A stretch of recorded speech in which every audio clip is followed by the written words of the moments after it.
Assalamu alaikum. Many other Americans have Muslims in their families or have lived in a Muslim majority country. I know because I am one of them.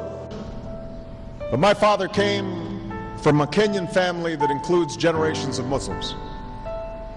As a boy, I spent several years in Indonesia and heard the call of the azan at the break of dawn. I have known Islam on 3 continents before coming to the region where it was first revealed. That experience guides my conviction. You're absolutely right that John McCain has not talked about my Muslim faith. In the United States, rules on charitable giving have made it harder for Muslims to fulfill their religious obligation. That's why I'm committed to working with American Muslims to ensure that they can fulfill zakat. It is important for Western countries to avoid impeding Muslim citizens from practicing religion as they see fit. They have fought in our wars, they have served in our government, they have stood for civil rights, they have started businesses, they have taught at our universities, they've excelled in our sports arenas, they've won Nobel Prizes, built our tallest building, and lit the Olympic torch. And when the first Muslim American was recently elected to Congress, he took the oath to defend our Constitution using the same Holy Quran. And I consider it part of my responsibility as President of the United States to fight against negative stereotypes of Islam wherever they appear. Islam is not part of the problem in combating violent extremism. It is an important part of promoting peace. The enduring faith of over 1 billion people is so much bigger than the narrow hatred of a few. The holy city being trampled. It thinks about Israel being trampled for 42 months, 3.5 years, which is the Great Tribulation period. Now, we're not there yet, but we are starting to see the fall of America. We are starting to see what's getting ready to happen to us. And that's what this video is here to show. It's here to show that this bloodline of the ISIS Quran-following army is the final Antichrist army. It is the beast army. Al-Qassad, or whatever his name is, who's supposed to be running it, is not the true leader behind this army. We know who the true leader behind this army is. And it's Satan. We don't have to fear. This video is called Persecution. So once you understand and you feel God's peace and have faith, we understand that these things are meant to happen. These things are supposed to happen. They cannot be prayed away.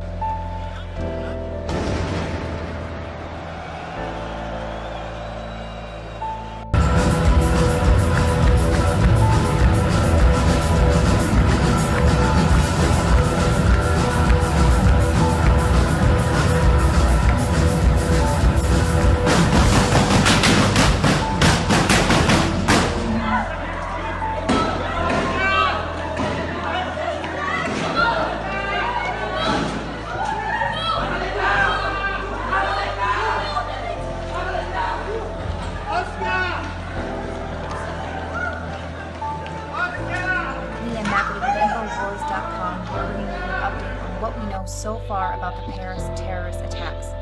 At least 158 people have been killed in this horrific terror attack that has struck Paris. At least 100 of those people have been executed that were being held hostage inside of a Paris concert hall. When the French authorities did raid this concert hall, they were able to apprehend one of the gunmen who is in custody, and they killed 2 other gunmen. Now you'll see some people were actually sending Instagrams and Facebook tweeting out photos from inside of the concert before all of these attacks took place, and then someone was actually tweeting live to the police saying, please raid this facility. It is not a hostage situation. They are picking us off one by one. They were thinking they were dealing with a hostage situation, but once they were receiving those texts and those tweets letting them know that there was mass carnage going on, they did raid the facility, but the gunmen were able to reload their weapons at least 3 times during this attack. That's why they were able to kill so many people. These people were just sitting ducks because, again, Paris is a gun-free zone. Some suicide bombs that went off outside of a stadium there, and people, including children, were killed in a restaurant there as well.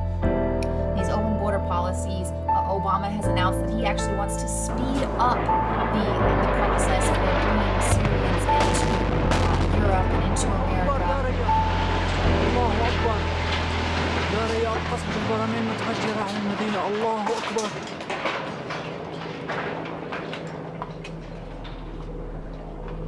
Martial law. This is the first time that this has happened since 1944. They have declared martial law, ladies and gentlemen, out of this situation. And I want you to stop and think about what happened here. This was an attack set up where the president of that country, of France, just so happened to be at a ball game. And as we talked about last night, a ball game that didn't have any big implications. He was there. He was involved directly in this massive terror attack, what many are saying is France's 9/11. And people, this is Dabu 7 with an explosive bit of information here that was kind of slipped out there on the mainstream media by Brian Williams on this Friday evening. During all this chaos pertaining to the Paris shooting, it was stated that the CIA director John Brennan recently met with his counterpart, French intelligence director Bernard Beaujolais. He is the French equivalent of the MI6. Okay, they were there for cyber and homeland security. Guess who they were joined by? The former UK MI6 chief. And guess who else? The former Israeli National Security Advisor. So you had the Mossad, the MI6, and the CIA all here for this Big Bang meeting that is literally just went down a couple weeks prior to all this in Paris. Reveals to a popular news radio that Paris hospitals and several disaster response units were warned by authorities earlier in the morning and told to prepare for a multiple terror attack exercise.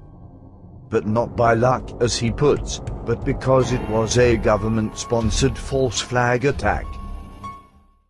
Le hasard a fait, pour vous dire, c'est que le matin, au SAMU de Paris, avait été organisé un exercice sur des attentats multisites. Donc on était préparés. Donc ce qu'il faut voir, c'est que vous avez une mobilisation des forces de police, des pompiers, des SAMU, des associatifs qui sont venus, et on a essayé de sauver le plus de monde possible.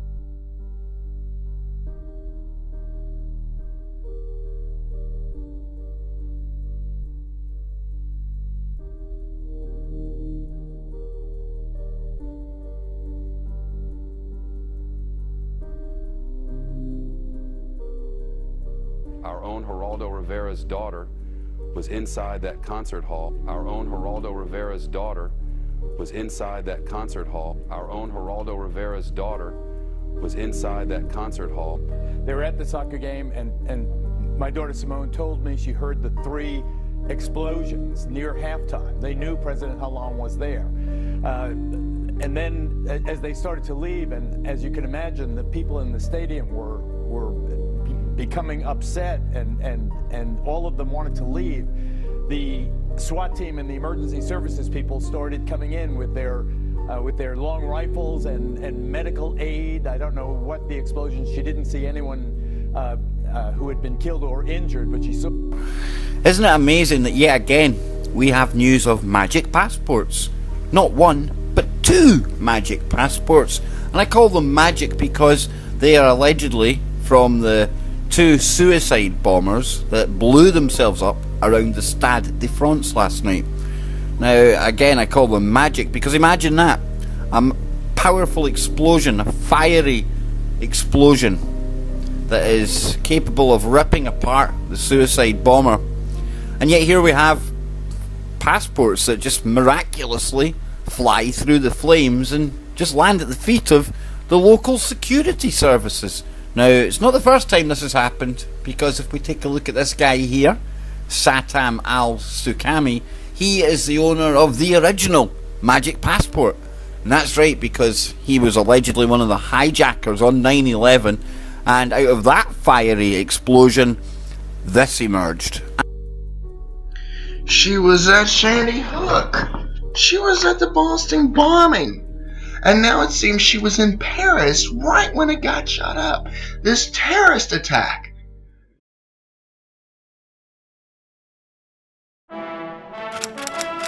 the point of the G20 anyway? When you hear the terms G8 and G20, you're probably reminded of those annual events where world leaders get together to have a class picture taken. But you're probably also vaguely aware that there's more to it than that.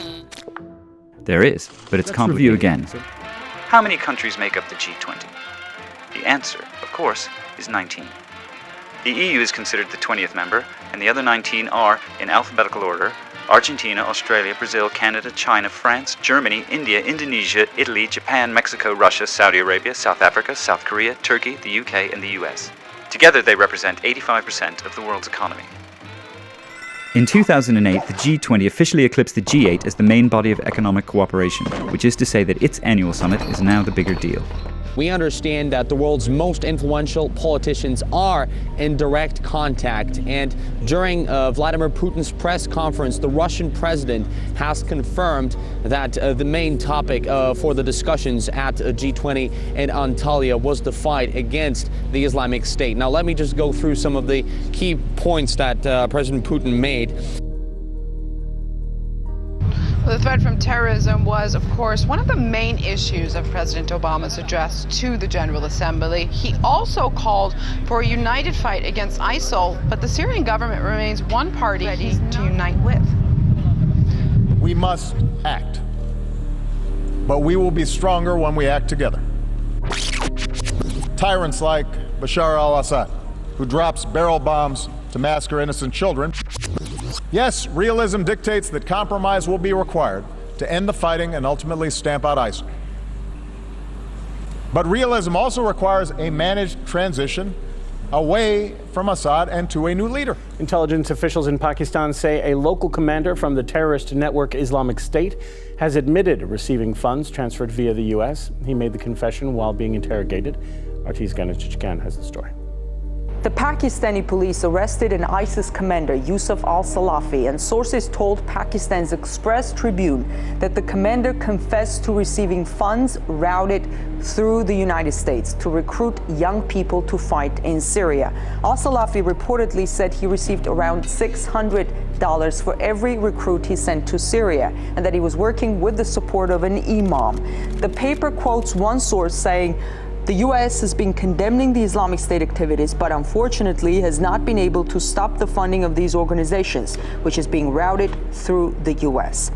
This report raises so many questions. First of all, is al-Salafi telling the truth? If he is, does this make U.S. banks complicit in funding terrorists? And another one, were U.S. authorities aware of this?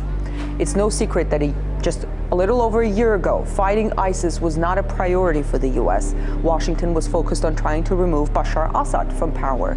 We now hear that President Obama will ask Congress for $5.3 billion to equip and train Iraqi soldiers and quote-unquote moderate Syrian rebels to fight the Islamic State militants. Over the past few years, Washington has been much criticized for not having a good idea about who exactly is doing the fighting on the side of the opposition in Syria. And many are now concerned that some part of this new package of funding and weapons could end up in the hands of ISIS. Two US lawmakers from opposing political parties are putting their differences aside over Syria. They are challenging the White House to abandon its calls for President Assad to step down and instead focus on fighting against the Islamic State. They've introduced a bill to cut the flow of funds to opposition groups in Syria. The U.S. and the CIA should stop this illegal and counterproductive war to overthrow the Syrian government of Assad and should stay focused on fighting against who our enemy is, the Islamic extremist groups. The US has been heavily engaged in Syria for several years now, training and arming anti-government fighters.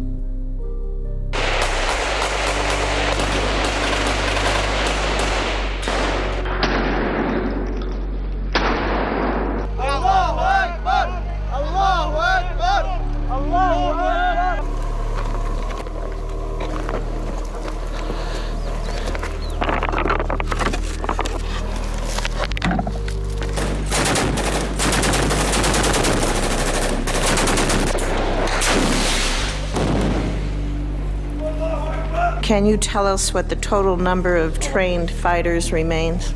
It's a small number, and the ones that are in the fight is we're talking four or five.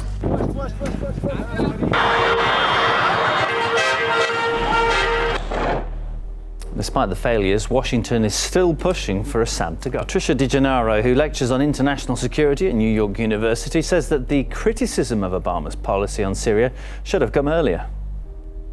This is too little too late. I really wish that Congress would speak up about these things more productively and more often. They were fully aware of the train and equip program from the beginning. They understood the absolute challenge it would be with trying to depose of the president of Syria as well as fight the Islamic State. And I don't think you can do two things at the same time. And what they've really done is put the people on the ground. Once again, we've seen an outrageous attempt to terrorize innocent civilians. This is an attack not just on Paris, it's an attack not just on the people of France, but this is an attack on all of humanity and the universal values that we share this evening. We're going to do whatever it takes to work with the French people and with nations around the world to bring these terrorists to justice. I've chosen not to call President Hollande at this time because my expectation is that he's very busy at the moment. I actually, by coincidence, was talking to him earlier today in preparation for the G20 meeting. As I said before, this aspect of our strategy was moving too slowly, but the fall of Ramadi has galvanized the Iraqi government. So with the additional steps I ordered last month, we're speeding up training of ISIL forces, including volunteers from Sunni tribes in Anbar province. We have always understood that this would be a long-term campaign. There will be setbacks and there will be successes.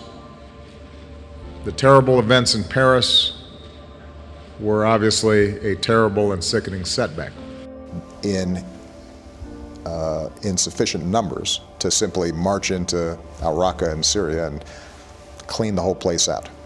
And as a consequence, we've always understood that our goal has to be militarily constraining ISIL's capabilities, cutting off their supply lines, cutting off their financing. But ISIS is gaining strength, aren't they? Well, I don't think they're gaining strength. What is true is that from the start, our goal has been first to contain, and we Folks want to pop off and have opinions about what they think they would do.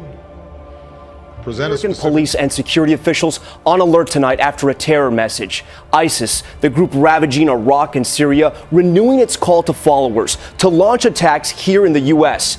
It comes as that extraordinary march was taking place in Paris. Look at all those people, more than 1 million of them defying terror.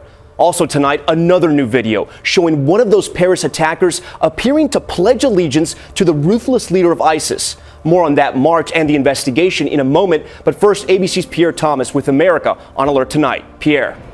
Tom, sources tell me tonight no specific threat has been identified, but the new call for ISIS for violence is being treated extremely seriously. Clearly trying to take advantage of the aftermath of the attacks in Paris, ISIS posted a new message on Twitter overnight, calling on sympathizers to strike the soldiers, strike their police, security, and intelligence members in the West. The target countries, the US, France, Australia, and Canada. The video is a recut of a previous call to arms posted last September. Following that posting, the world saw lone wolf attacks in Canada, when a gunman attacked Parliament and killed a soldier. Authorities investigating whether the attack was ISIS-inspired. And this siege of a chocolate shop in Australia last month, which left 2 hostages and the gunman dead. All that before this week's massacre at a satirical newspaper in Paris, and a hostage standoff apparently perpetrated by another member of the same terror cell, when a new video posted online overnight pledged allegiance to the leader of ISIS. The fear tonight, this new posting on social media inspiring more lone wolf attacks. The thing that worries me the most right now is the buzz on social media, whether it comes from a specific group like ISIS or whether it's just on the chat rooms. Today, authorities were taking no chances with this new threat. New York police immediately responded, warning officers at roll call to not sit together in patrol cars, to watch for approaching vehicles, and to look at the hands of people approaching them. ISIS clearly has influence here in the U.S. Last year, the FBI arrested 12 Americans trying to join ISIS. So, Pierre, what is the U.S. planning to do about this growing problem with ISIS? Nobody is taking any chances. Police across the country are on alert, and the White House is planning a summit to combat the influence of ISIS and Al-Qaeda. With Tom? ISIS now threatening to strike the United States. We will strike America and its stronghold, Washington. The police chief there is making sure all threats are run to ground. My philosophy is no matter the level of credibility, we have to act as if every one of them is credible, because the first time you take those things for granted, it could be a mistake. U.S. officials are analyzing the Paris attacks in minute detail. The FBI dispatching special agents to help the French any way they can, but also to identify any intelligence that could foreshadow a plot against the U.S. So at this time, we're trying to just get any information that might tie us back to this city that we might have to conduct any further investigation. At the Paris Command Center, 3 NYPD detectives have been attending briefings and reporting back. NYPD officials trying to learn as much as they can about the suicide bombs and how they were built and detonated. Traces of the explosive TATP have been recovered from the Paris crime scene, according to French officials. That's a big concern to law enforcement, as similar explosives were used in a plot against the New York City subway in 2009. That plot was uncovered. But in Paris, the 7 suicide bombers were able to stay below the radar. We would seek to understand what are they retrieving from the 7 assailants whose remains they've recovered. What type of devices were they using for communication? What type of smartphone? What type of apps possibly on that phone? The Paris attacks were well organized. The CIA director warning about external operations, concerns about ISIS's ability to launch attacks outside its stronghold in Syria and Iraq. This appears to be the second cell organized by ISIS Central under the command of suspected ringleader Abdelhamid Abaoud, a Belgian national. In January, Belgian commandos raided an ISIS safe house in Verviers, killing 2 operatives, taking a third into custody. Inside, weapons, fake documents, and precursor chemicals to make TATP. Authorities in Europe and the U.S. are now looking at similarities in both plots, attempting to gain additional intelligence to possibly stop another attack from happening.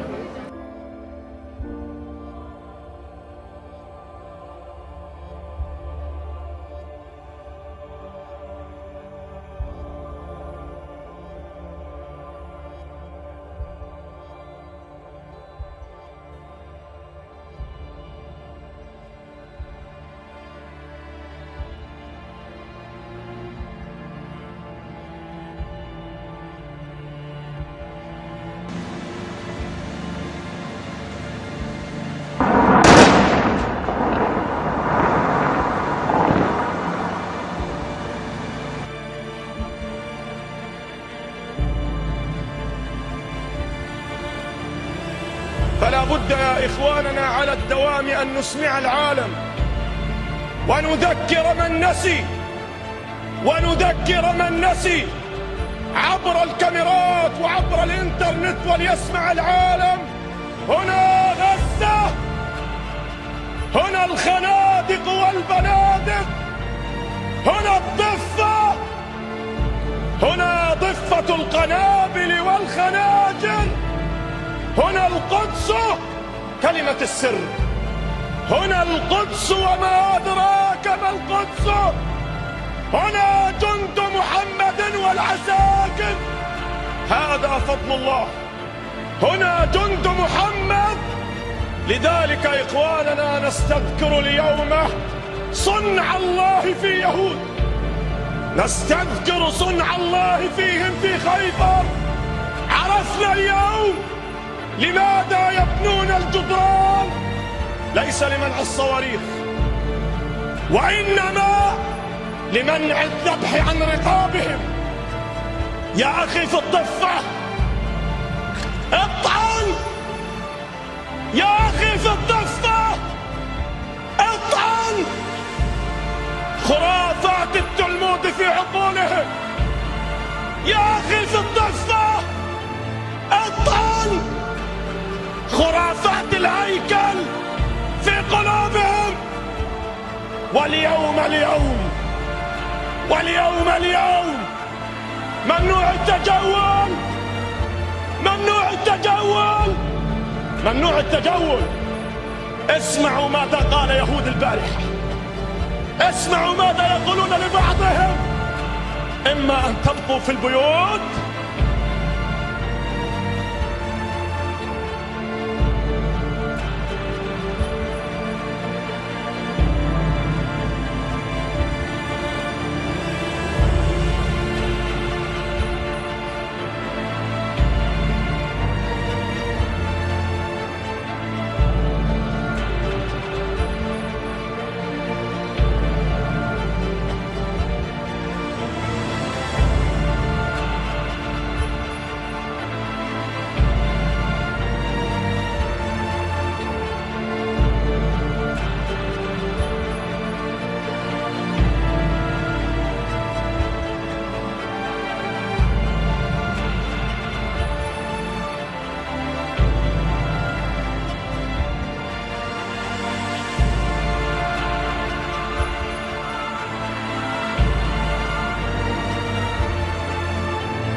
Here you see this unbelievable video. This woman's talking to this, and she pulls a knife out and starts going after this guy. And this is the kind of scene we have seen many, many times in recent weeks there. That was at the entrance to a Jewish settlement on the West Bank. The guard was slightly wounded and shot at the woman and wounded her. Bad, bad situation that's unfolding there. So we are joined this morning to talk.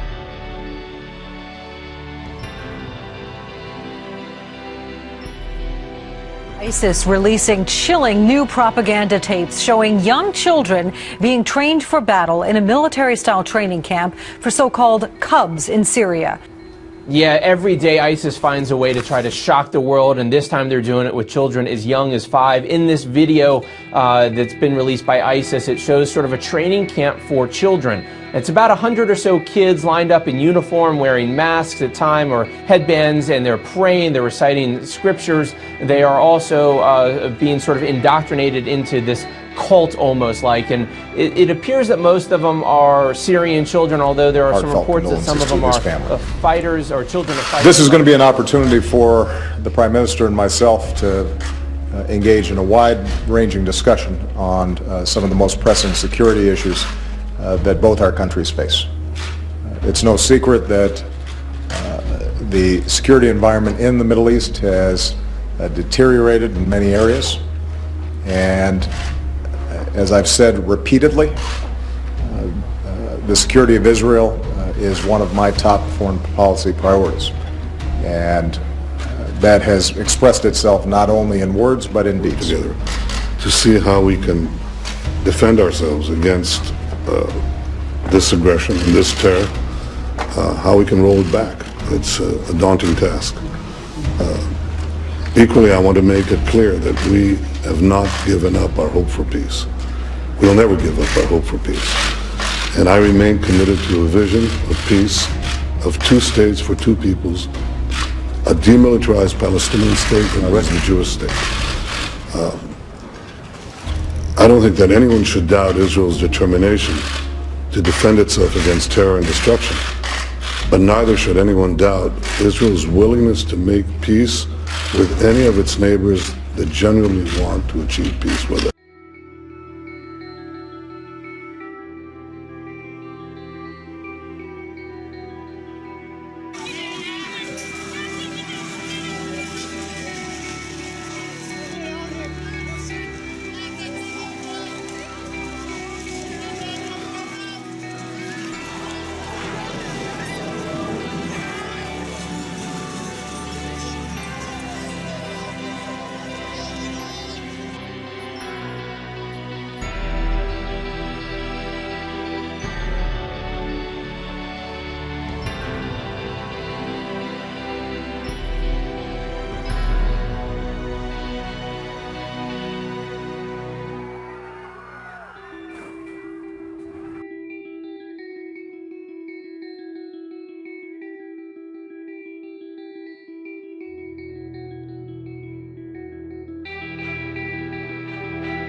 Salvation for this sin is the gospel. The only way to really cure that what's on the inside is understanding that Jesus Christ died for our sins. And so to me, on a micro level, it's understanding.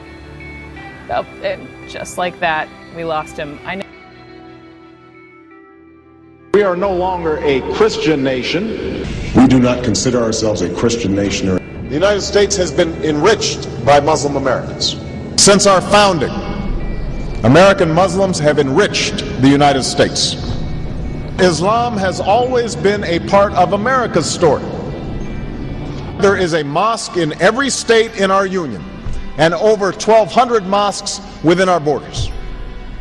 One of the points I want to make is that if you actually took the number of Muslims, Americans, we'd be one of the largest Muslim countries in the world. Let there be no doubt, Islam is a part of America. He did bow to the Muslim king, while he did not do it to the British Queen of England. And by bowing, he showed the world that I am subservient. I do bow down to you as a Muslim king, something no other president has done with Saudi Arabia. The Saudi king is his peer. He is not his subordinate in order to bow for him. And this is exactly what Obama did. Usually it is out of respect that someone would nod his head when bowing to royalty, and the ladies will give curtsy. But Obama went beyond what is required as a head of state and bowed to the Saudi king, and that's unacceptable. It sent the wrong symbol. When you say it sends the wrong signal, what signal do you think it sends? It sent a message that Islam is superior to any other master or king or president in the world, that an American president bound to a Muslim king. It also sent a message that terrorism and jihadism is giving Islam the respect it should have on the world stage, to the point that it made an American president, for the first time in history, bow to a Muslim king. In no way was this video made to glorify Satan. Understand that Satan can't do anything, I mean anything, unless it's already spoken. What I made this video for was to show what's coming, guys. As believers, we got to understand that we're not going to be different than any other believer. If other believers have to go through persecution, what better are we? So, with that said, it does not mean we have to have fear. That's the reason why I named this persecution, because even through persecution, we can have peace. God's peace is something that this world cannot understand. God's peace will be on you through the worst situation you could ever go through on this earth. Many of you guys know what I'm talking about already. Many of you guys have felt it. You've been through that trial. You've been through that tribulation. You've been through that refining fire of God. But how did you come out? More faith, more wisdom, more love, more understanding. And that's what we need to get from this video. Understand that the more these people show hate towards us, the more we need to show love. We don't have to hate them back. There's many Muslims today that are coming to Christianity. They're coming to God. And it's not by me holding a gun to their head. It's by the power of God through us being used as a vessel.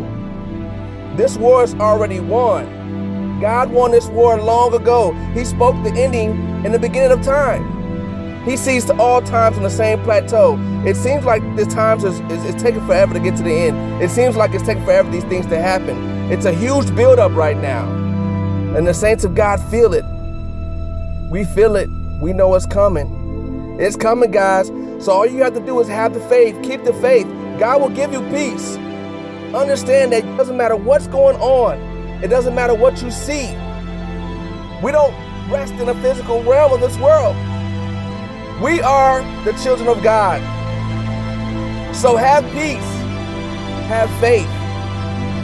Because God is coming back.